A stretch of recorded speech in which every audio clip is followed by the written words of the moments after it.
Good morning. So what, it's been a week or so since we put out a video, and well, that's not because we were on vacation or because we're lazy or because we're sleeping. We've been just really busy. So Corey, she had dug in the natural gas line from the back of the shop over to the house. We filled that in. We had a load of molasses come.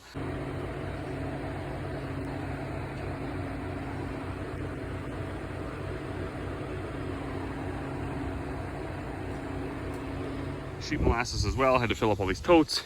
We've been making a ton of 50-pound bags. The grain is shipping further and further and further because further and further are running out of grain.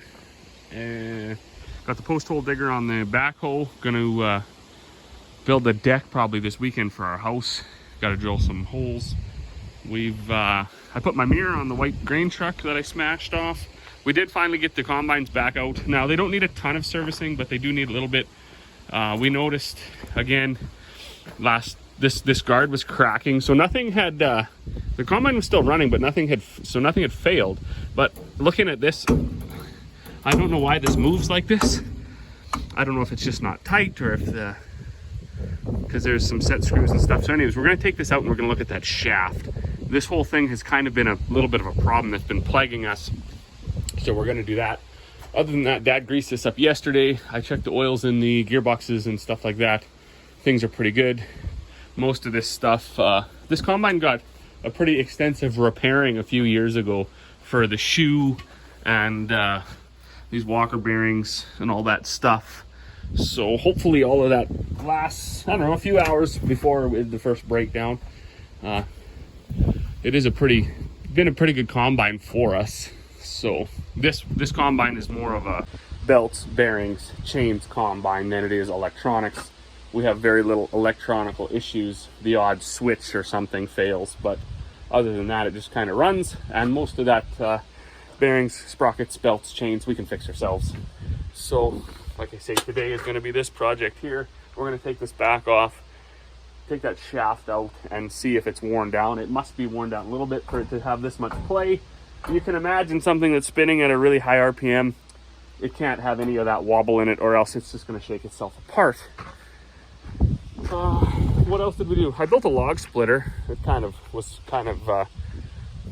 it worked, I guess. It's not 100%. What it was just our shop press. We only use our shop press like twice a year. So I built a stand on the bottom with a wedge to do a little log splitting. So that's been working. We consolidated all of our barley, whatever it was last week, moved it all into one bin. So that took its time as well. We've been building some lick tanks. So we've been putting together a bunch of 2-wheel and 4-wheel lick tanks. Looks like most producers are going to be oh, this isn't even charging. Hold on a minute here. I don't understand batteries too. Like God help us if we switch right over to electric everything and batteries, because certainly on our farm they don't last. And I watch a few YouTube channels and everybody has the same thing. You're always carrying a booster pack or a battery charger or booster cables with you. I realize that technology has changed and some batteries are better than others, but this is like a 2017 swather. It has like 400 hours on it. Always been inside, and the batteries this year, I guess they're finished. So if you're only getting a couple years out of your batteries, or 5 years, it's gonna get real expensive, because even these batteries are whatever, 140 bucks a piece probably, and might not seem like a lot, with the overall cost of the whole machine, but we have several machines with 2 or 3 batteries in, or 2 or 4 batteries. Like our Kenworth has 4 batteries. So if you got to do 4 on the Kenworth, 2 on the swather, 2 on both combines, 2 on the tractors, pretty soon you're going to be up to like $4,000 every other year in batteries, and that starts to add up. This is my log splitter that I made. So I just welded this wedge onto this plate so we can take it off, and made this onto this ram. So we split up a half a cord of wood, and then other than that, yeah, we've been organizing in this shed a little bit, because once we get rolling with the combines. Generally, even if it hasn't rained all summer, as soon as we start combining, it'll start raining. So it's nice to have an open shed so we can just drive the trucks in, drive the combines in, out of the rain, and wait for the next day. So I expect today is going to be a combine maintenance day. I'm going to weigh all these sheep molasses totes.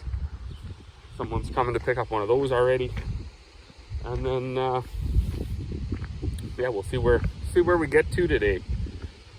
As far as crop conditions, well, it is dry, and it looks like I expect there's probably some yield damage up here as well. I joined a group on Facebook that's grain marketing something or other, and they're talking about kind of a not good situation in the States either. Lots of the corn yield is way down, 60% of what it should be, so not good. We'll see how we fare out here.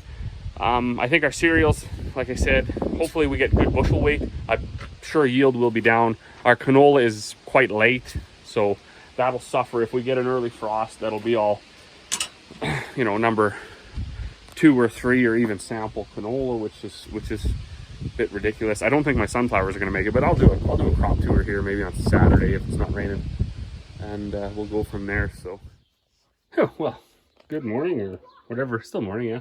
Day 2 here. We're back. So this was kind of plaguing us.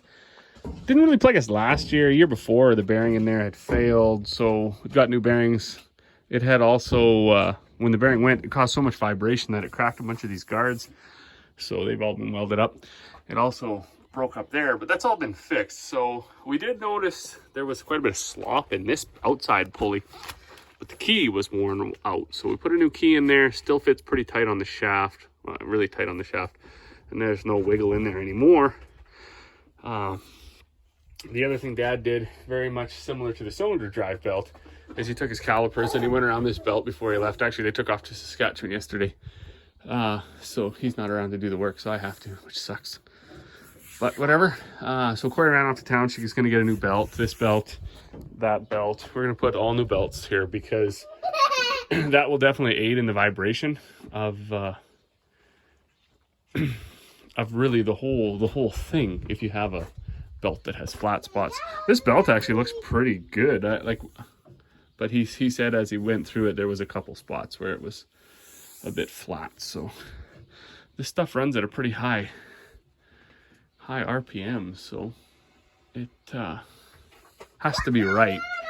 And we're sort of getting tired of patching up guards from when they crack. So hopefully this will be the fix that it needs. The other thing, before he left, I had spent like 20 minutes smashing away at this. You can see right there, trying to get this pump off of the shaft. And then he walked by and he's like, well, it's threaded in there. So I don't know why he couldn't have told me that right off the bat, but it's threaded in there. So no amount of hammering was going to solve that. Other than that, the old 9610 is pretty much ready to rock and roll. Crops are definitely maturing fast. I'm not sure. I mean, of course, that's a good thing. We want to get in the field. Yeah, bud. Do cats eat frogs? Do cats eat frogs? Yeah, I think the cat will eat the frog. I'm gonna tackle froggy then. So we do want to get started. Oh, yep, he's doing it. As quick as possible. But one of the fears that we kind of have is being early and it's been so dry. We're probably going to end up with slightly less of a bin busting yield, but I mean, it'll be what it'll be. I mean, last year was a drought here too, and it was really dry, and we had good bushel weight on the cereals, decent enough yields. I mean, they weren't no bin busters last year either. The canola yielded pretty well. We expect our canola will be down in yield this year. Just throughout the growing season, it didn't look right, and it's pretty slow. So, but I'm gonna go out on Sunday and do another check, and yeah, who knows? We might be swathing next week, swath the peas or something. Well, good evening, and would you look at that? All it took was me leaving the feed bags out, my hammer mill all opened up, driving the combine out, leaving it outside, and we got a heck of a rain, it looks like, while we were gone. So we went up to Dawson Creek, up to the midway there. They got the rodeo going this week, so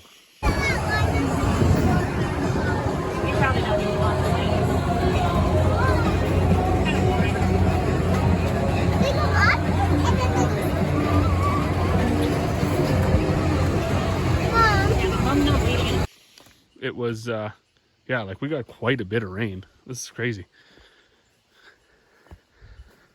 We got like, I don't know, it's like 3 or 4 tenths. So anything that was out is now wet. But that's okay because we did need a rain. So we will, we'll take what we can get, right? So good enough on that. For me though, that's gonna be it.